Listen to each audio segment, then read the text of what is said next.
All right, guys. So, I'm not cool enough to get invited to like press screenings and stuff. Okay, you want to get me there? How about you subscribe to the channel and like the video and leave a comment and do all the things that YouTubers tell you to do in their videos that I always forget to do. But I figured out a hack.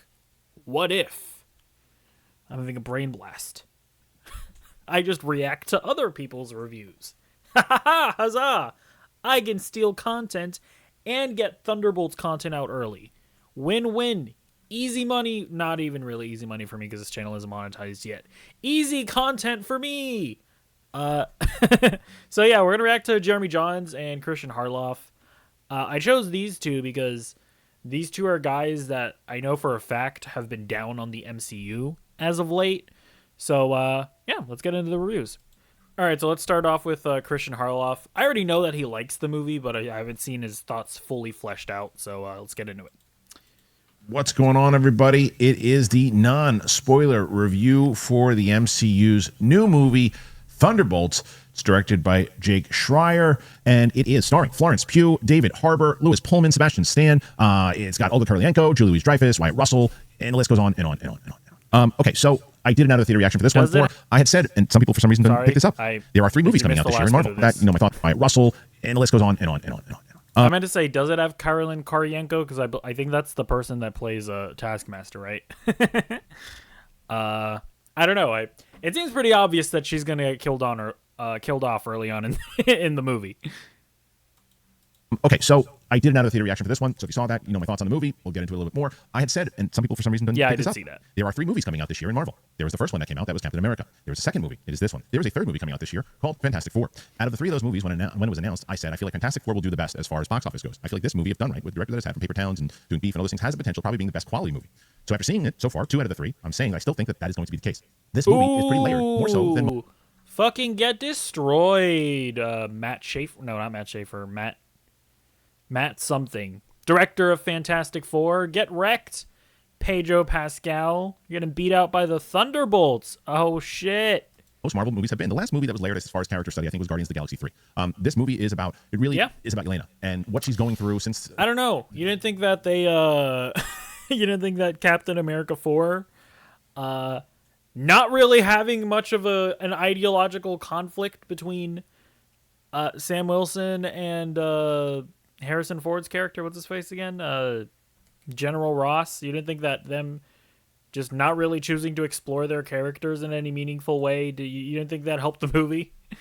The events of what happened to Black Widow, she still, if you've seen the events of the movie Black Widow, she has been longing for this feel of family, and she still has Alexei, played by David Harbour, but their relationship is still that thing of how often do they see each other. She's feeling a little bit empty. She's doing these missions for Valentina. She's jumping off of buildings. She wants to get out. She wants to get out of it. So what happens? She winds up doing a mission, and then she finds out that there's some other people kind of similar to her with Walker and Go.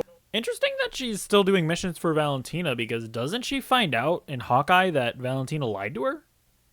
So is she working for Valentina at the beginning of this movie? Are there inconsistencies? I don't know. Host and Antonia from Black Widow, and they've got to work together somehow. Why? You see the movie. And then mixed in all that is the addition of Bob, played by Lewis Pullman. Not Bob from Top Gun, but this is a different Bob. And I think there's been, I don't want to spoil it, but you know what role he plays in this, right? So the question is, does it work? Do they have chemistry? That's going to be the main thing. The answer is yes. As I said earlier, out of the theater reaction, there are jokes, but not jokes to where it's like a joke fest here, a joke fest there. It's got the characters, when they say things, you're like, okay, I believe the character would say that at that moment. Now, that doesn't mean that all the jokes work. Some of them hit, some of them don't. Comedy is subjective. You can maybe like some of the jokes that I didn't, or vice versa. Who knows? But it ultimately has to be something that you believe that this team can work together. It is the Marvel's answer to the Suicide Squad. And this is not as violent and rated R, because it's not, as that movie, but it does have a dark tone to it. There are darker things, and it really deals more so. They went to certain places that I'm surprised that Marvel went to, especially with the character of Bob and his history, and a lot to do with like mental health. And yeah, I mean, that's cool. I mean, look, I'm not really of the perspective that like things need to be like, it needs to be dark and gritty or else I can't take it seriously. But like, yeah, like I don't mind more serious and mature tones, but it also has to be paired with good writing, right? Like, I feel like Echo is a good example of that, where they did what we were asking for, right? Like, they had a darker tone, they had violence, they had whatever, but the writing just wasn't that compelling. Daredevil Born Again is another good example where it's like they went there, it's dark, it's violent, it's gritty, you got Daredevil crunching bones, and you got Muse painting with blood, and it's gory, and it's dark, and it's mature. But when you look at like sort of the middle chunk of the show, which was like derived in large part seemingly from the original vision of the series, it's like, it's not. It doesn't really matter if you match the tone of the Netflix series. What matters is the writing as good as the Netflix series, which, in my opinion, it wasn't. So it's good to hear that Thunderbolts has it all, right? It has a darker tone, but it seemingly also has really well-written characters that we care about and a story that works. From all of them. They're all going through some stuff. And that is what I dug, because you had to get some of these characters, like Ghost, by the way, who wasn't very layered in Ant-Man 2 at all. You give her a little bit more to do here. You also, I think that John Walker, played by Wyatt Russell, is another one that gets a lot more time for his character to marinate. Now, what I think, and this is the other thing, people are going to ask, do you have to see the Black Widow movie in order to enjoy this movie? In order to enjoy it, I don't know, but I do think it is required viewing. I really do, because I think that it's necessary to enjoy it, but you have to get the back history of what the debut of where Yelena kind of came from. You have to understand that feeling of family dynamic, that this does serve as almost a sequel to that movie. It really does. So if you haven't seen that movie, that's the one I recommend. If you can watch Falcon and Winter Soldier and you have time to do it, I think that it helps because it also introduces you to John Walker. Now, I do think that there's more that you miss emotionally if you miss Black Widow because of the relationship that she has with Alexei, played by David Harbour, who again is introduced in that movie. So I do think that it's pretty important. You have to see Hawkeye, which she's also in, not really. And the same thing, I guess. Yeah, I mean, it is interesting, right? Like, people will always say this. Like, people will bring this up with Multiverse of Madness, where it's like, if you didn't see WandaVision, you're not gonna have any idea of what's going on. And it's like people have brought this up post Endgame, but like, I would argue that there are a lot of people out there that only watch the Avengers movies, and clearly a lot of those people have not had this problem in the past. Like, I feel like if you've never watched right, like, I don't know, Captain America Civil War, and you're getting into Avengers Infinity War, like, I feel like you're probably going like, wait, what? Like, Captain America and Iron Man, they're fighting? They're not friends anymore? What happened there? We just left off Avengers Age of Ultron. If you didn't see Captain America Civil War, you're probably going like, wait, why is the Vision molesting the Scarlet Witch? Isn't she like a teenager? Why are they in a relationship? This is weird. It's like, well, you probably, that's kind of it built up in Civil War. So it's like, I don't know, like, I feel like these problems have always existed, but I think there's the reality of clearly a lot of general audiences, it's like this stuff just isn't that deep when it comes to them. And I really do think that the problem with Phase 4 and the problem with something like Multiverse of Madness really has more to do with just the quality of the film. Just the overall enjoyment of it. I don't think that a problem with post-Endgame necessarily is the fact that people are lost. I think the main problem is that people are just not enjoying the movies as much. I think that they're just not as engaging. But, I don't know. So it goes with Falcon and Winter Soldier for the introduction of Valentina, because she also shows up in the post-credit scene for Black Widow. So I think it's important. Speaking of post-credit scenes, very important to stick around. I feel like Valentina just doesn't even matter. Like, you could probably, I don't know. Again, I haven't watched Thunderbolts, but I can't imagine that any of the Valentina stuff is like necessary for both of them. Here, the second one more so than the first. The second post-credit scene is, I think, very important for what's happening moving forward. So I'll just say that. But the tone of this movie is really what I enjoyed. I think there's a great score for this movie. I think that there is a lot of undertones, and there's you get the big action scenes at times, and there's still a bit of... Welcome to Take 5 Oil Change. Going on vacation? Oh, yeah. Road tripping with the fam. All right, we'll stay right there in your car. We'll get you out of here. Feels more so like a... I will say the action looks fantastic. Like, just judging from what we've seen in the trailers, it looks like... I mean, I've said this a lot, but it just looks like a real movie, you know? It doesn't look like Captain America Brave New World, where it's like a weird Saturday Night Live sketch where, like, a lot of the VFX doesn't look finished, and shot composition looks weird and awkward, and it's like you can just kind of tell what was a reshoot or what wasn't a reshoot. This just looks like a movie with a vision made by an artist. You know, you can just feel how much better quality the movie is. Kind of trimmed down smaller scale, right? Meaning that it doesn't feel like a $200 million big budget action scenes. They feel like, okay, this is like almost like something like that Gareth Edwards would do in those types of, like, let's condense our budget, let's make it count. And they make it count. And there's some really great moments. Now, I think some people are going to feel like the ending it's different. It's different. And I think for what they did and how they set up this movie, the ending for me really worked. But it's not the traditional Marvel ending. I will say that. But there's some really good stuff going on in this movie. Like I said, I think the directing was done well. You can tell from his previous work on a movie I liked, Paper Towns, and I didn't see Beef. I hear great things about it, but you can tell the character studies and what he wanted to bring to this movie, and I think he succeeded in doing that. I will say Florence Pugh as the lead really works. You can see her star power overall. It is her story, Yelena's story of what she has to do, overcome the relationship that she sees with Bob and trying to help Bob understand certain things. And Lewis Pullman, again, really stands out in this one because he's asked to do a lot with the character of Bob. And he's asked for us to believe in a lot of the things that are happening with Bob, both emotionally and other things. And you have to have the right actor to do that. And I think he does it pretty well. Sebastian Stan as Bucky Barnes, always great. And that's your tie-in to the MCU of the old school stuff to where you're like, oh, this is Winter Soldier, there's Bucky. And they do certain things like that. There are throwbacks and things that are even mentioned, seen, that you see in the movie and you go, oh, that ties in really well. I think that that's what this movie has done that Marvel has missed the mark on a lot recently, is that it feels part of the overall connected thing. It doesn't feel like they're just trying to go with a goofy premise. We want to do this. We want to try to do this now because I mean, so I've heard other people say this, and that is the one thing that I'm like most curious about. Like, they keep on saying that it actually does feel like tied into the rest of the MCU, and it's very clearly setting up things going forward. And I'm just like, what exactly is the Thunderbolts going to be setting up? Like, is it setting up Fantastic Four? I don't think so. Is it setting up Avengers Doomsday? In what way? Like, like what is it? Like, how could it really realistically be setting up this like weird like multiversal nonsense story? I don't know. The only thing that I can maybe imagine is that what a lot of people have been theorizing, which is that the asterisk is actually like by the end of the movie they're actually going to become the Avengers, like the official Avengers, like labeled by the government. That's like the main thing that I can imagine, where it's like, okay, so these characters are going to be going into Avengers Doomsday as the Avengers. That's like the only thing that I can maybe think of. Like, other than that, I'm just not really sure.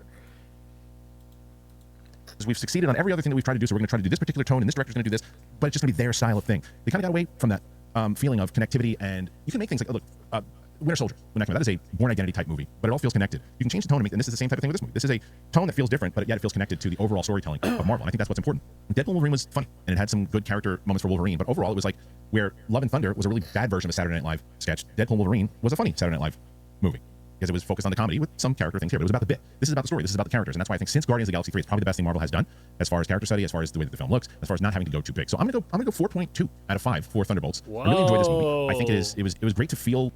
Not to hate on Christian Harloff, but I fucking hate decimal scores. Like, what does 4.2 mean? What does that mean? Anyways. Like, hey, I went and saw a Marvel movie, and and I'm connected to see what happens next. I haven't felt like that in a while, and that's why I'm giving this one a pretty big thumbs up. Now the question is, what will Fantastic Four bring? Well, I think Fantastic Four could just be spectacle. I could be wrong, but we shall see. What do you guys make of this? Do you want to see it? Are you gonna wait for streaming? Put your thoughts out there. Let me know exactly what you think. All right. Is there more to this? Oh, I was like an ad. Okay. Cool. I mean, I've been optimistic about this since the first trailer. Like, I feel like you can just by looking at it, you can just kind of tell that that this is gonna be a good movie. This just looks like a quality movie. It just doesn't look like the nonsense that Marvel has been putting out. So I'm pretty encouraged. I'm pretty hyped, which is kind of dangerous in this day and age. But we'll see. Will Jeremy Jahns bring us down to earth? Will he come out and go, no, this movie is actually poo-poo caca? I don't know. Let's find out. I'm surprised it took this long. It took DC doing it twice for the MCU to be like, okay, I think we can do that, and it apparently makes money. Do you think right? All right, let's do that. You know what's funny? Does it make money? So the first Suicide Squad did make money, to be fair. But it was kind of like lambasted, right? Everybody hated it. Then then they tried to do the second movie, and that one bombed. Although, in its defense, it was coming out in like a dead DCEU where just people stopped caring about the franchise Also, it came out during COVID, which already is going to hamper its box office. And DC did the really dumb thing where, or not DC, but Warner Brothers did that really dumb thing where I don't know if you remember this, where they like put movies out in theaters and on HBO Max at the same time, which was just like, okay, like you're just killing your box office. And then they also tried to do that video game, which, to be fair, again, was awful, but it also bombed. So I've kind of felt like, to me, the whole concept of the Suicide Squad is like, stop trying to make it a thing. What's the Mean Girls reference? I forget. Fetch. Stop trying to make fetch a thing. You know what I mean? So Thunderbolts, as I alluded to in the intro, is pretty much MCU's answer to Suicide Squad. This group of MCU super heroes, Avengers-type dropouts come together, they team up to save us from something. I mean, I guess I'll keep it vague like this. Well, that is also a pretty key difference from the Suicide Squad, where like the Suicide Squad is like, what if you get villains to be on a team? It's like the people in the Thunderbolts aren't really villains, right? Like Ghost was a sympathetic villain in Ant-Man and the Wasp. Taskmaster, to be fair, was also she was a villain. Although she was also kind of like a victim, I feel like, of an abusive father, I think? Was that the plot of Black Widow? I don't know. But, like, the rest of the cast,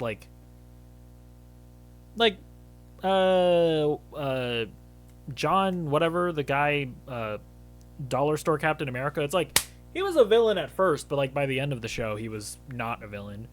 Red Guardian isn't a villain, Yelena isn't a villain, Bucky isn't a villain. So it's like, I obviously don't understand the comparison to the Suicide Squad, but I do feel like in concept it's not really like it's not the exact same thing. Something, because as the movie stated, I think the trailer does too, there are no more Avengers. No one's coming to save them. I remember there being a lot to choose from, but nope, these are the ones we got. And I gotta say, I liked how they all came together. They didn't come together. They end up having to work together. It's amazing who will work with whom when survival is on the line. I like that. I like that they're working together in the name of survival, just kind of led to them working together for bigger things. The first act did have conveniences wrapped into it. There's this situation they're in. They have to look for this power source, and I was like, it's not there. What are you talking about? Oh, it is. Okay. I was waiting for them to find that stride, to find that synergy, because they just didn't like each other, and it made a lot of them come across as unlikable, which they are. That's kind of the point here. But they're bitching at each other, they're griping, complaining, to the point of coming across as more incompetent than I felt they're supposed to, because they're not actually that incompetent. But when you do get a lot of strong personalities in the room, it's amazing how the efficiency level can drop because they're not optimized. They're all trying to be the leader. They're all trying to measure each other up. It just comes across as petty. That does happen in the world. It happens here. And yes, Florence Trying to see who has the bitter dick, except for the ones that don't have dicks. You know what I mean. Hugh is more or less the star of the show. The movie gives her a lot to do. A big theme in this film is dealing with the pain of your past, and of course she does have quite a past. And she's a great actor, so she carries it in stride. She knocks it out of the park. I thought Wyatt Russell as John Walker was once again good, but I remember him he ended up being more sympathetic in that Falcon and Winter Soldier show than he comes across here. Here he's the asshole of the group. Now Florence Pugh being the star. That's interesting. Yeah, I mean, I actually appreciate that that Jeremy Jahns has that perception of Falcon and the Winter Soldier, because one of my biggest pet peeves when people talk about that show is like people will like think that they're outsmarting the show by saying like they tried to make you hate John Walker is his name. They tried to make you hate John Walker, but like he was just a guy doing his job as a soldier, and he's actually not that bad of a guy. And it's like, yeah, that's kind of the point of the of the show. Yeah, he was used and abused and tossed away by the military. Like, wow, dude, congratulations, you understood the point, but for whatever reason, you're like thinking you're outsmarting the show. Star, that's great. That's not to say that's the same as Scene Stealer. All right. I say this a lot about the guy, but how good is David Harbour? I've said it before, I'll say it again. He's the epitome of the man who understands the assignment and knocks it out of the park. It's possible that he's highlighted because the team actually finds its stride when he and Sebastian Stan enter the fray. Red Guardian brings the levity, Bucky brings the leadership, and that's when the humor of this film works. Listen, this movie is plagued with a lot of what plagues a lot of MCU things. Out of place humor, conflicting tone, you know the usual. But David Harbour doesn't say funny things. There's a difference there between Christian Harloff and Jeremy Jahns. Apparently Jeremy Jahns is saying that there's humor that feels out of place. All right, we'll see. Says things funny. It's just his delivery that's infectious. He's so good as Red Guardian. Poor Ghost, pushed to the background. It's a real bummer. The character with... Yeah, dude, like, David Harbour, he was even good in, like, What If? Like, What If is a very, like, whatever show, but I did really like... I even liked, they did a Bucky and Red Guardian team-up episode, which I thought was very good. Possibly the coolest superpower, and you end this movie with that feeling of, oh, she's the chick who can walk through walls. Definitely the character that has the That's disappointing. least amount to do, and she could be one of the more interesting ones. And I can't wait for the MCU to take a second crack at Taskmaster. Anyhow, other than that, the action sequences I thought were pretty fun. One in particular, I felt like, all right, this is yeah, but again, Taskmaster's just dead. Wait, what exactly did he say there? interesting ones. And I can't wait for the MCU to take a second crack at Taskmaster. Anyhow, other than that, the action sequences I thought were pretty fun. One in particular, I felt like, all right, the CGI has suddenly become much more noticeable than it was before in the film, which almost feels redundant for me to say it's an MCU film. So you know that moment is going to come in any MCU movie, which is in and of itself the bummer. And yeah, let's touch more on that conflicting tone and MCU humor. It's in here. Again, another MCU film, another litany of the same old MCU problems. The reason it stands out more in here and kind of bums me out a little more is because it doesn't come across as a movie that's going to lean into that. I was digging that darker espionage feeling tone with these misfits who definitely are not good enough to be Avengers, but are good enough to come together and get the job done. David Harbour coming through with comic relief, and you have a formula that comes together to work, to not feel out of place. But now they gotta have that out of place humor funneled into one character, the villain. Julia Louis-Dreyfus in this movie, if you replace her with Jeff Goldblum from Thor Ragnarok, it wouldn't even feel weird. It feels Is that really going to be the case? Jesus. Okay. it's like her lines were written for Jeff Goldblum from Thor Ragnarok, which worked for Thor Ragnarok. It doesn't really work with a movie. Hot take. I don't think it actually worked that well for Thor Ragnarok. I'm gonna be honest. I do not understand the people that are like, yeah, man, Thor Ragnarok, this is so awesome. Yeah, I really love that they just turned the character of Thor into kind of a joke, and like they just turned his franchise into a comedy now, even though like the first two Thor movies were like took themselves relatively serious. Yeah, man, I love Thor Ragnarok. How could you, Taika Waititi, ruin the franchise with Thor: Love and Thunder? How dare you do this to the Thor character? I don't understand those people. Movie with this tone. Another MCU movie with a case of identity crisis. If they just ironed that out and leaned more into the espionage movie meets comic book movie that this movie really lends itself to, that Captain America Winter Soldier had, this movie not only would have hit harder, but would have thrown back to one of the best movies in the MCU, Captain America Winter Soldier. And I felt the end of the movie was absolutely anticlimactic. I mean, it was interesting as a segment, but then when it ended, within 3 to 5 minutes, the credits were rolling. I was like, oh, that was the end. I mean, in concept, on paper, it's actually pretty heavy, but I don't think it's given enough to come across as heavy as it is. I don't think Bob was given enough character development. I love when a picture of him was first released. It's like, here's Bob. And people are like, who is Bob? And I'm like, that is Ben Reilly. Because tell me that's not a Tom Holland clone. But in the end, I actually had fun with Thunderbolts. It's an MCU film that's plagued with MCU problems, but it was fun watching this group of misfits work. And David Harbour remains the scene stealer. Always has been. Apparently always will be. I had myself a pretty fun time with Marvel Suicide Squad. No alcohol required. All right. I mean, here's the thing. I feel like Jeremy Jahns has become a very like negative Nancy when it comes to the MCU. That's not a criticism. It's all just his opinion. So I feel like Jeremy Jahns giving an MCU movie a good no alcohol required rating actually means it's probably going to be really good. I don't know, at least for me. So I remain hyped. Hopefully I don't end up eating my words. Hopefully I don't end up disappointed. But if you want to find out how this saga ends, well, you're going to have to subscribe, comment, and like the video, and await for my review, which should come on Thursday after I watch it. All right. But let me know what you think in the comments down below, and I'll see you in the next video. Goodbye.